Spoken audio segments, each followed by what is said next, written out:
Joining us with some more perspective is David Rosenberg, founder of Rosenberg Research. David, always nice to have you with us. Give us your assessment, if you think about that word legacy when it comes to Stephen Poloz.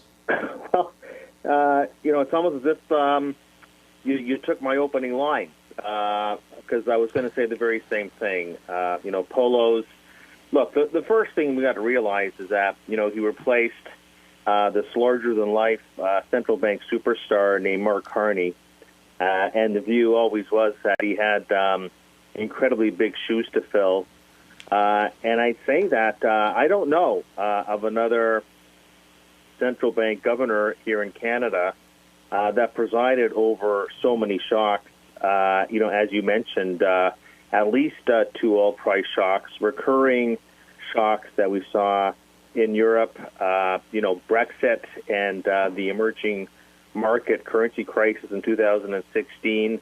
Look, he had to face two changes in government, one here and one in the States.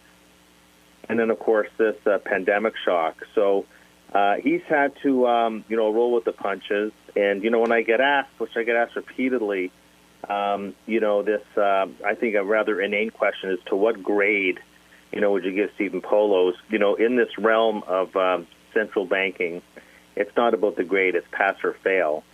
And although I had lots of differences over the forecast with Stephen Poloz, he certainly deserves a passing grade. I saw you mention that in a story that Greg Bonnell did for our website, BNN Bloomberg.ca, on Poloz's tenure. Talk a little bit more about the disagreements you might have had, whether it was on forecasts or even on his communication style. Well, look, I think the communications, really took place more around what happened in that initial oil price carnage that we had going to 2015. And there was a long delay between communications with the marketplace, and I say the general public, and what the bank ended up doing with a outsized interest rate cut. But, as far as I'm concerned, that's really water under the bridge. The communication skills, I think, improved over time. And, I can go back into my notes and I know that there was, both in the Globe and Mail and I think in the National Post, there was a lot made over, disagreements that we had over the forecast. And there were several times when that happened. But, that's the reality of economic projections, whether it's me pitted against my colleagues on Bay Street or with the Bank of Canada. It's really nothing rather untoward. So there's a couple of times where we had different calls. I thought that the bank might have been at some places in particular maybe a little too hawkish in that last round when they were starting to raise interest rates a couple of years ago. But I'd say that, that aside, it's not as if I didn't have differences with other central bank chairmen. It's certainly not as if I haven't been extremely critical of Jay Powell, who went ahead and without commissioning anything or putting up for auction, just basically hires BlackRock to help the Fed buy the stuff that BlackRock owns. And everybody seems to give Jay Powell an A+. Polo certainly, I think, has done a credible job. I think that through thick and thin, it's like what Red said about Andy Dufresne and Shawshank Redemption. Through all these repeated crises, he came out clear on the other side. And that's how I feel about Poloz. He did an admirable job all in. I think that's one we can all understand. It's interesting, David, we're speaking with David Rosenberg, to get your perspective and compare that to some of the perspectives we get from our BNN Bloomberg audience. Because we had done this poll question where we basically looked back at the legacy of Stephen Poloz and we said, what really stands out for you? I mean, do you think of him as this crisis fighter?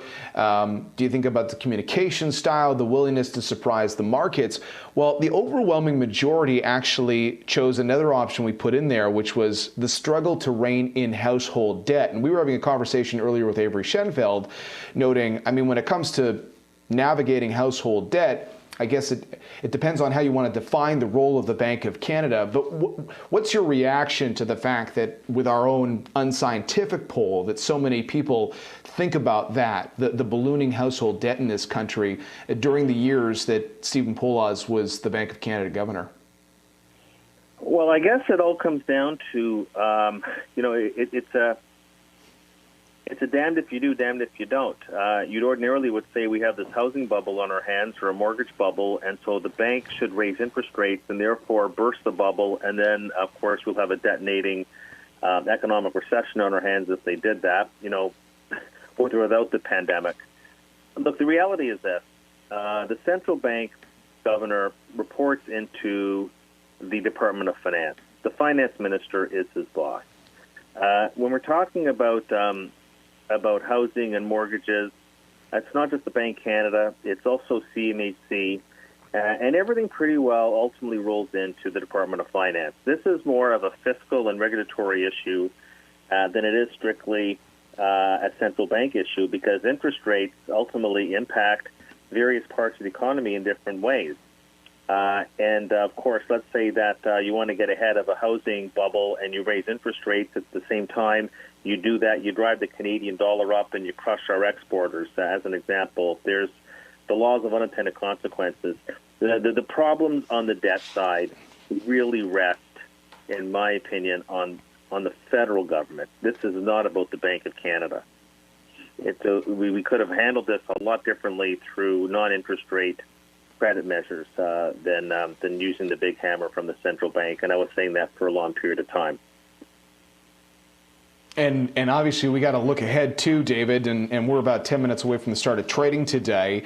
As you think about the road ahead for the next Bank of Canada Governor, Tiff Macklem, and we're sitting here and we're talking about not just the COVID-19 pandemic, which you've spoken with us many times about what's happening on the economic front around the world right now. We're also monitoring those pictures out of the U.S. tied to social unrest.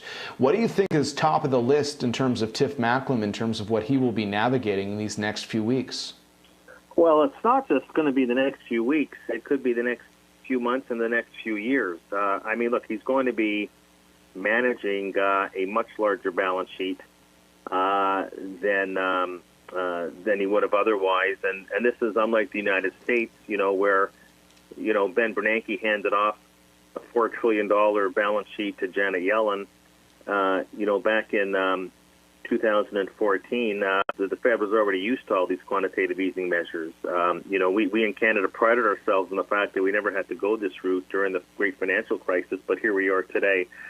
So I think that we're dancing on a pin here. There's no question that the bank will do its best to ensure the free flowing of the credit markets, to make sure that liquidity is available as best as it can, and that's really the primary role is the lender of last resort. Of course, maybe in this case it's the lender of first and last resort and everything in between. So the banks, we already have interest rates pressing against zero. That game is over. It's really going to be how to keep the financial system flush with liquidity. The bank is not equipped to deal with solvency issues. Once again, we put too much on the central banks. I would even say this in the United States, where, of course, the promotion is for asset inflation. It really comes down to appropriate and well-designed fiscal policy.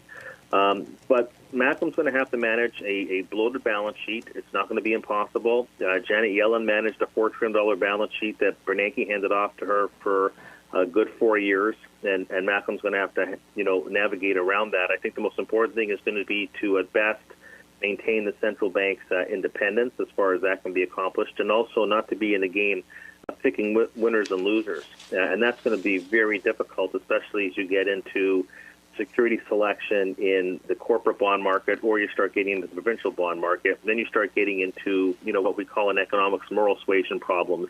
That might be moral suasion. It might be his most difficult task in the years ahead.